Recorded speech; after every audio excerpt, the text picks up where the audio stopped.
భారతీయ సంప్రదాయంలో మాసాలు కేవలం కాల ప్రమాణానికే కాదు, ధార్మికతతో ఆధ్యాత్మికతతో కలిసిన శుభ సమయం. శుక్రవార వ్రతాన్ని నవవధువులచే పెద్దలు ఎందుకు చేయిస్తారో తెలుసుకుందాం నేటి పరమార్థంలో.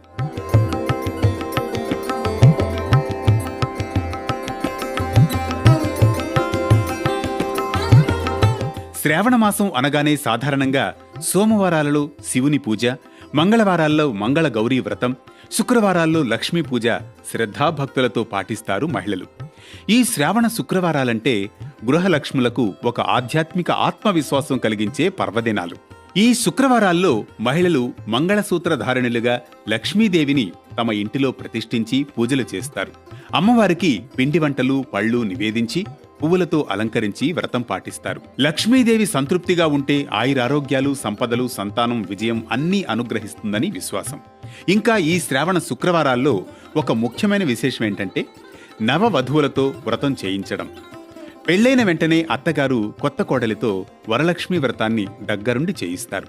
దీని వెనుక దాగున్న అంతరార్థం ఏంటంటే, ముఖ్యంగా శ్రావణ శుక్రవారం రోజున పూజ చేయడం వల్ల తమ కుటుంబానికి సకల సంపదలు, సుఖ సంతోషాలు కలుగుతాయని, అలాగే ఆమె జీవితంలో ప్రారంభం నుంచి కుటుంబ ధర్మాన్ని, విధులను, ఆరాధన పద్ధతులను అనుసరించేందుకేనని పెద్దలు చెబుతారు.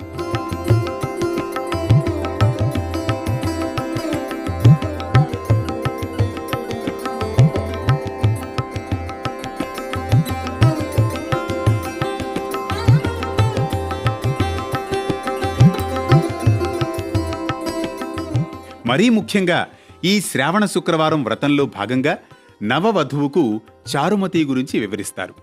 పురాణాల ప్రకారం చారుమతి అనే స్త్రీ ఎల్లప్పుడూ నిండు కుండల అణకువగా ఉంటుందని, అత్తమామలకు సేవలు చేస్తుందని, అలాంటి మహిళలకు లక్ష్మీదేవి కటాక్షం కలుగుతుందని పురాణ పండితులు చెబుతారు. ఇదే విధంగా కొత్త పెళ్లి కూతురు తన అత్తమామలకు సేవలు చేయడం ద్వారా లక్ష్మీదేవి ఆశీస్సులు నిండుగా లభిస్తుందని చెబుతారు. అలాగే ఏ కుటుంబంలో అయితే మహిళలు తమ నివాస ప్రాంగణాన్ని శుభ్రంగా, నిత్య పూజా కైంకర్యాలతో శుభకరంగా ఉండేలా చూసుకుంటారో అలాంటి వారి నివాసం సర్వ సౌభాగ్యాలతో తులతూగుతుందని శాస్త్రవచనం. ఇంటి శుభం, సమాజానికి శాంతి. శ్రావణ శుక్రవారాలు కేవలం పూజలు కావు, అవి పరమార్థాన్ని పోషించే వ్రతాలు. ఒక మహిళ తన కుటుంబానికి ధర్మరూపిణిగా నిలబడే మొదటి అడుగు. నవవధువుతో వ్రతం చేయించడం అంటే లక్ష్మీదేవిని ఆరాధించడమే కాదు, ఆమెలా జీవించమన్న బోధన. ఆలయాల కన్నా ఇంటి గడపలే లక్ష్మీకి నిలయాలైతే శ్రావణ శుక్రవారం ఒక సాంస్కృతిక సాంప్రదాయ సమయం. ఇది శ్రావణ శుక్రవారం వ్రతం నవవధువులచే చేయించడంలో ఉన్న ఆంతర్యం. ధర్మాన్ని స్పృశించే దారిలో, భక్తిని పలికించే పదాల్లో, బుద్ధిని ప్రసాదించే సందేశంలో మరో ఘట్టంతో వేటు న్యూస్ రేపటి పరమార్థంలో మళ్ళీ కలుద్దాం.